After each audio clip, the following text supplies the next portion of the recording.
Jumlah uang Amanda Manopo lenyap imbas tinggalkan ikatan cinta.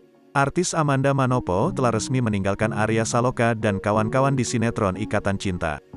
Amanda Manopo telah berpamitan pada fans sinetron Ikatan Cinta. Sementara, untuk mendukung kepergiannya, Andin yang diperankan Amanda Manopo juga diceritakan meninggal dunia. Memang, penghasilan Amanda Manopo dan Arya Saloka setelah sinetron Ikatan Cinta merajai televisi Indonesia melonjak tajam. Bukan hanya mendapat gaji dari sinetron Ikatan Cinta, tapi juga berbagai sumber, mulai endorse hingga bintang iklan. Pantas jika gaji pemeran Andin itu di sinetron Ikatan Cinta membuat publik penasaran. Membintangi sinetron nomor 1 di tanah air, Amanda Manopo tentu mendapatkan honor fantastis.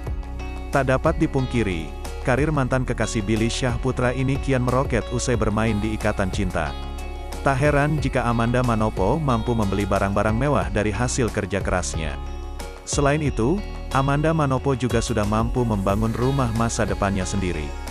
Lawan main Arya Saloka itu juga gemar mengoleksi barang branded dari berbagai merek seperti Hermes, dan masih banyak lagi.